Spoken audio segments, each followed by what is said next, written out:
it looks like Fios is failing us once again. We're going to be working on our backups, trying to get everybody back on our call here in momentarily as the systems get back up. So we will be at it in a moment, I'm hoping. And then hopefully I'll get my switcher back and everything too.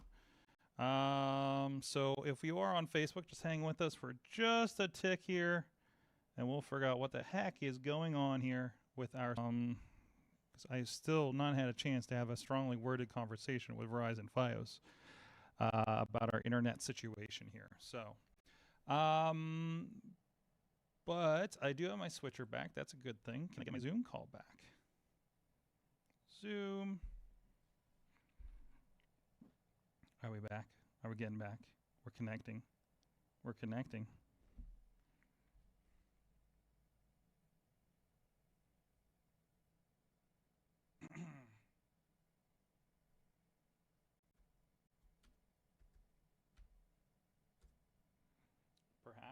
Perhaps. If Zoom cooperates here.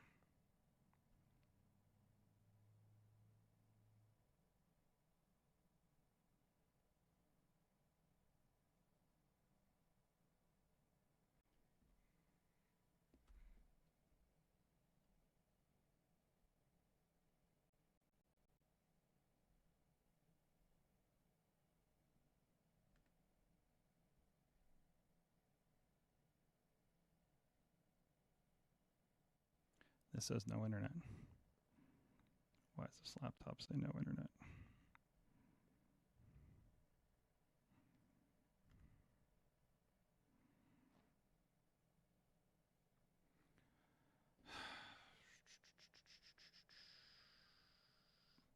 There's something. Hello. From 2 jobs ago. Okay. We're back. Fios has failed me yet again. All right, let's roll it back to the pals. Let's roll it back to pals, guys. I tried to hit record so you could splice it in. I don't think you have the permissions. All right, let's. The host needs to give me permission. Yes. Yeah. So we were talking about pals. This pretty much. And we talked about battery. This is a reminder. Miles brought up batteries. Oh, too. Okay. We'll go to the batteries. So this was the pals that we visited. So yeah, it was like not In-N-Out burger, right? No, because it wasn't really burgers. It was I was saying right before you got cut off was I can't remember. Did you have something with chili on it? Did you have I had a cheeseburger with chili on it. So. Yeah, it was like a chili burger. Like here, I'll put my face back on for the moment. But it was probably the most southern place I've ever seen because I tried to order something that didn't involve a biscuit, gravy, chili, or all three of those things, and it was impossible. There was nothing on that menu that didn't include one of those things. But it was good. It was really good, and it was sudden, extremely sudden. I think we determined it was the people that were the slowdown ordering. Yes. So you better show up and be ready for these things. So. Yeah, we were we were slowing down the line because we actually had to look at the menu and see what was even there. Everybody else in front of us seemed to know. Yeah, like this was like a daily thing for them. I panic ordered to be like chili burger. Let's see what this is about. It was great. So, but anyways, back to the photos themselves. So you were talking about battery when we had our little bit of glitch here a moment ago, right? Yeah.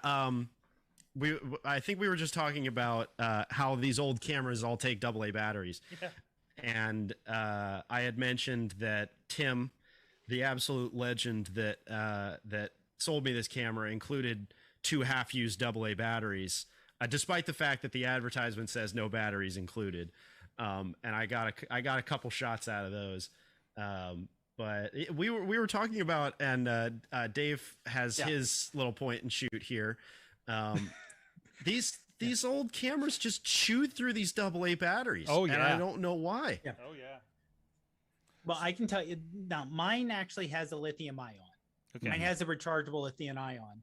But you were mentioning about the port on the side, because I think we have. Well, first of all, they're both Panasonic. Mine's a little bit later. Mine's a 12x zoom, but it has an HDMI port. A full HDMI port. Yeah, a big one.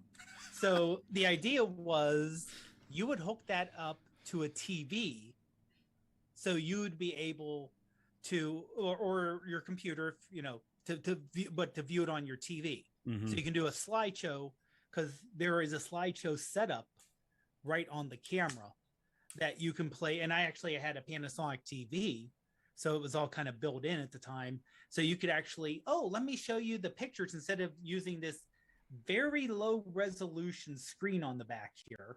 Yes. You could. Yes, it certainly is. It's horrible. It's horrible. You could actually use a, just hook it up to the TV and then have these, and I forget what megapixel this one is, but it's like, let me put this 3 megapixel and blow it up to this giant image. You can see, yeah. But I think I had like an old Canon G3. Like I had a bunch of old, between consumer grade point and shoots and like early nicer. I mean, they definitely weren't DSLRs, but I feel like a lot of them did have like an HDMI pass through where it would pass through the camera. So if you had like a HDMI capture card, you could probably use them as a webcam. Yeah. I mean, you're probably not gonna be able to plug it in USB, but you can probably get the HDMI to pass through. I even remember my parents' first digital camera had and that was the interesting thing about the other thing I find fascinating about buying cameras from that age is there was no standard. There was no consistency, and everybody was sort of doing their own thing, making it and just, putting it out there. And then finally we sort of got HDMI, mini HDMI, micro HDMI standards. But I remember my parents' first digital camera had AV component out over a 3.5 millimeter cable, and you could take the little 3.5 millimeter cable, plug it into the camera, and then take your one, whichever, I think is it red or is it yellow? Yellow. That's the yellow. Yellow was video, and then white and red were left and right. Audio, right. Yep. So you take your one. It was just 1-to-1, yellow to yellow, RCA to 3.5 millimeter. Plug it into the camera, plug it into the TV, and you could review your 2 megapixel files or whatever you wanted. So you found a lot of extra features. I remember you're just like, this camera does this. Like, wasn't there there was like a baby setting on this thing? Oh yeah. Let me go through some of those real quick. Actually, the reason I ended up buying this one was because I was so impressed with and the batteries are the wrong way around now. So that's a feature of old cameras that you don't get to enjoy anymore. I was really impressed by the features that this camera had. Like, for the time that it was made, I don't personally remember a lot of point and shoots having a full manual setting, which is impressive in and of itself. It has an aperture priority mode, a shutter priority mode, and those are all if you want to take good pictures. And then there's this whole dial of other things that you can set it to. And I can't remember which one it's under. I think it's under scene. Yes, here it is. So I don't know if you can see that. I'll try to maybe focus my camera to see. There it is a little bit. Oh God, yes. And actually what's interesting here is I can switch between these little icons, and I have 2 baby settings, and I can name them both, and I can put their age and everything so that it bakes it into the metadata, which I think is just fascinating. So, as somebody that was growing up around this stuff but never really interested. And then the computer died. I'm having the worst time tonight. Welcome to the technically challenged AwesomeCast at this point. So hold on, I'll get them right up here in a second. Jeez, I'm having a heck of a time. Now restarting the computer. So anyway, so we got Miles here, and we're doing this. And hold on, let me just message him.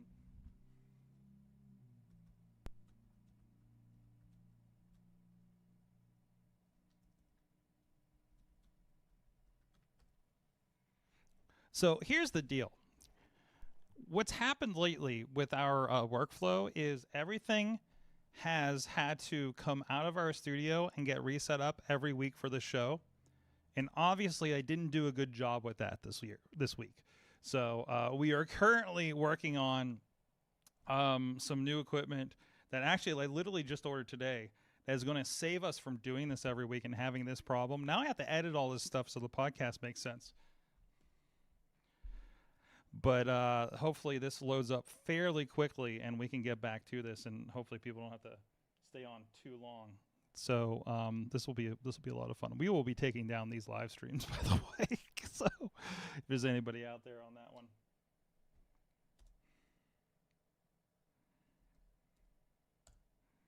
There's one moment and we'll get right back with it.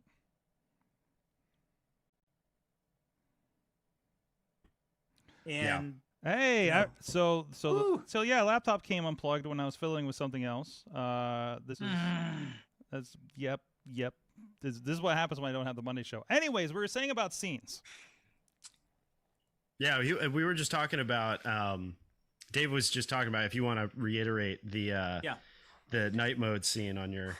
Yeah, the night mode. Like I said, I have this one here, and I haven't, because I just got used to the Panasonic. When I wanted to upgrade, I didn't upgrade to a Canon or a Fujifilm. I just said, well, I'm familiar with Panasonics, and you're familiar with something, you can get a little bit more out of it without a lot more work.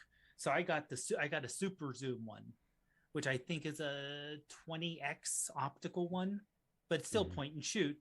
But the night mode on that with the tripod, you can get crystal clear. I don't want to say crystal clear, very clear shots of the moon and the night sky. And the night mode works, like I said, definitely tripod, because these are not.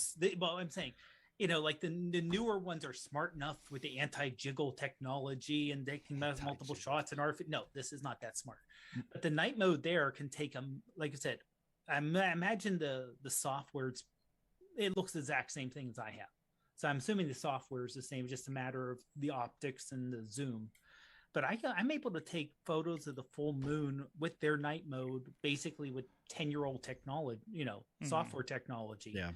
And especially if you're posting it to Instagram, which degrades your photos anyway. It all gets crushed down to 1,000 pixels anyway. So, shooting with something, I mean, even this is like, I think this has a resolution of like 2,000 or 3,000 pixels. So even the small resolution that you're getting from this and the 8 megapixel files that you're getting from it are going to get compressed down to Instagram anyway. So if you're not shooting for print, it's totally negligible. And actually, on the note of image stabilization, this camera does, and this was, I think, one of the modes that I was so excited about. It does have image stabilization as 2 modes. I don't know what they do. I don't know what the difference between mode 1 and mode 2 is, besides I think potentially mode 1 is bad and mode 2 is worse. So that's, as far as I could tell, that's the only difference. But I really like shooting with this thing. It was a lot of fun to carry around. I was looking for something to just throw in my pocket and not worry about. And this was a lot of fun. I don't remember what other pictures I have to share. I think I just have this last one that we took when we were driving home. We stopped at some rest stop. Where were we? Was this in Virginia somewhere? I think we were in Virginia because I randomly had to pull off, and because we had to help our client that had some trouble with the video file from the night before. So like this was like a welcome center that wasn't a rest stop. It was off an exit, but then there was this like war memorial fountain of some sort, right? Yeah. It was like when your classic all-in-one rest stop and war memorial. Yes. But yeah, I was impressed with it. I had a lot of fun, and I'm gonna continue shooting with it occasionally, and hopefully, Mike's sort of inspired me to start the Instagram and I'm going to continue. Hopefully that will continue to prompt me to post stuff and use it. And the idea is eventually to, acquire more of these crappy cameras and see what they're capable of. So if you're looking for some donations, I can spot you some ones that like at least use double A's. Like I actually have a Canon SX130 with a 12x optical zoom. Wow. Pop-up flash. It also has like some of those same. Oh, and there's not enough light settings, but this was a cool little device, and it used AA batteries, which as long as you were willing to carry a knapsack full of rechargeables, you were in good hands. And like I have this other one, and I don't know where the battery is for it. I'll have to dig around. But this Canon SX230, it was one of the first cameras that the camera actually has built-in GPS. I don't know if you know that. So you can actually get coordinate metadata for where you took the picture, like before camera phones were a thing. Somewhere floating around, probably the old studio in my basement, are probably those couple of Kodak cameras that I had from like 1998. One of them is it doesn't look like a still camera at all. It looks like some kind of wild video camera. Because it's like was it a knockoff of the what were those things?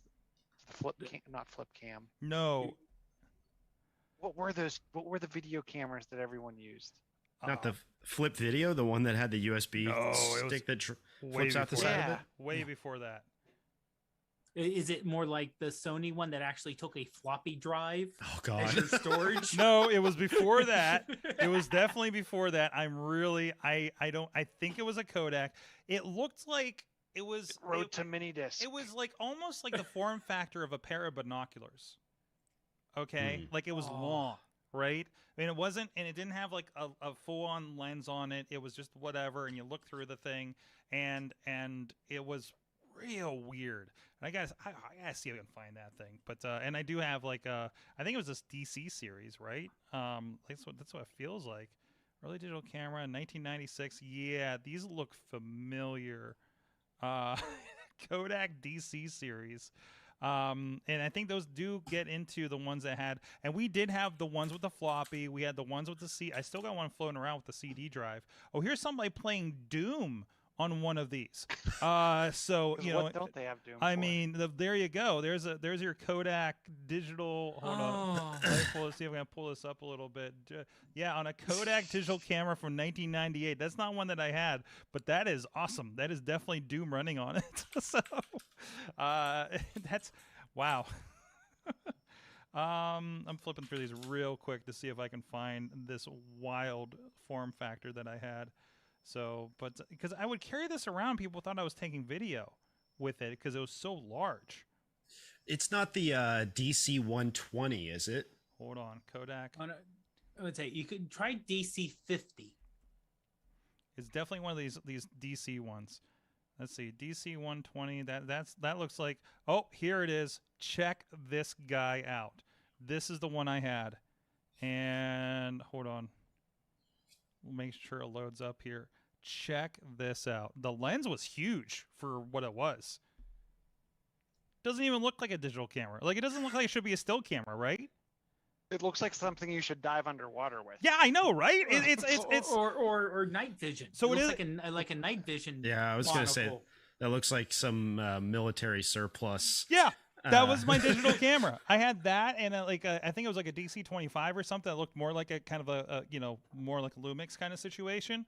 But this thing, so I'd be walking around with this thing, taking pictures with it, and it was a pain in the ass to get pictures off of it at the time because you had to get special software, right, to pull it off and know how to read the thing. You didn't have flash; it was whatever on board was on there. Pull the camera, pull the pictures off. It was ridiculous at the time, And this thing, this is our cover art, just so people know what the hell we're talking about. Yeah, that was probably one of my first two cameras at the time. So DC 120, look that up. If you're on audio, Google that real quick. So just stop when you're done driving. But But yeah, it's just like a weird long thing.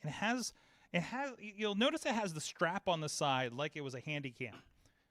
So like that's the part that was really wild for it. But it's more so, honestly, it looks like the hand strap is on there so that when you're not taking pictures, you can use it as a self-defense weapon.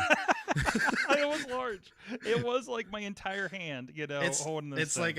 It's like a brick with a hand grip on it. The DC 125. Wow, this is bringing back some memories here. There's what I don't know if this is maybe I got a lower model because I don't remember a color screen on this thing. But the back doesn't look right. So it was something along the lines of this model for sure. So, this one, God, no, this wasn't it. This one takes a CF flash. No way. That's way too advanced. That's not the model I had, but the same form factor for sure. So. Well, we talked about. Like I said, go ahead. Sorg, maybe DC 50. All right, we'll give that a shot. Because that's somewhat similar with the setup, but the back looks like LCD screen. 50, not 5,000. No. We'll see what this looks like. Yeah. Oh yeah, that looks more like it. Because I remember these blue buttons and everything. Let me see if I can pull this up. You see the blue buttons on the top. So yeah, see that? That's it right there. So you see a little more of that form factor in it too, if you're with us on video. Or yeah. So sorry, audio people. This has been a very visual episode. So but yeah. And tell us what you had. What was your early digital camera that you first experimented with back in the day, whether it be the 90s, the 2000s, or whatever. So we can pull up some of those original iPhone photos for some of us. Ooh. And if you still have it, contact me on the Instagram page, and maybe I'll buy it from you. I want to slip you this DC-50 and see what you can do with it. So, Miles, thank you so much for joining us. That was pretty much the bulk of this, but I think it's worthwhile. Again, where can people find your crappy photos? So you can find the new Instagram account at crappy.cams on Instagram. If you want to follow a different type of crappy photography, you can follow my personal photography account at Miles Levrio. But that's about that, and maybe I'll end up making a blog or something about it someday. But there you go, and there's his more professional, less crappy. So we can at least say less crappy officially, right? Yeah, I guess a little bit. Yeah, yes. At least the resolution is there. You know? Yeah, there's a lot of colors popping in that autumn scene I'm pulling up here. So, thank you so much for joining us. Yeah, thank you so much for having me. It's been an absolute pleasure being on here, and thanks to the other fellas for shooting the crap. Sure. About crappy cameras, and pulling out your old tech. I always I think that's a fun thing to see. So by the way, I want to point out, because I just noticed the hashtag on this. This is one of your film photography shots. I noticed you were telling me about you were getting into film. Yeah. So. Yeah. So, and that expensive hobby that you started. Yes. Yeah. Well, film camera only costs $20, but if you put $500 worth of film through it, it's not so cheap anymore. Go check that out for sure. So, thank you so much, Dave Podnar, iPhoneography Podcast. Thanks, Sorg. And for myself, it's ProfPod on the Twitter and on Instagram. And we have actually added for iPhoneography Podcast a second show to the network, and one that's being produced independent of myself or Greg, from David in the UK. Are you outsourcing? Expanding. We're expanding, and hopefully we're going to do something for next week. Since Apple will be having their big event in 1 week. Yes, and I find out what my next phone will be. Same where here. we're at right now. Same here. Because this is feeling a little. Listen, when it takes me like a full minute to load the Dunkin' Donuts app,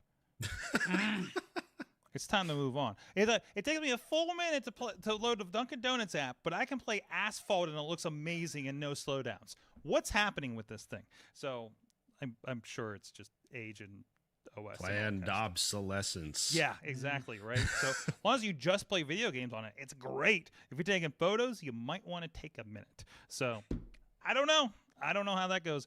Chilla at Chilla on the tweets. John's Chill on the Facebooks. Yes, and somewhere out there I have an old Instagram. I think it's Chilla579. And still enjoying your old photos on the Apple TV I got from you years ago. I still haven't figured out how to reset that account on there in the Photos app, but that's okay. I don't use it that much. Thank you, everybody, for joining us. Please, if you have not already, please subscribe, review, rate wherever you listen to this podcast. Like the video wherever you're at. We'll pop up in your feed. Just click that thing, hit a like and stuff so it gets in front of more people out there. Thank you so much, everybody, for checking out the show. You have been our awesome audience. Have an awesome week.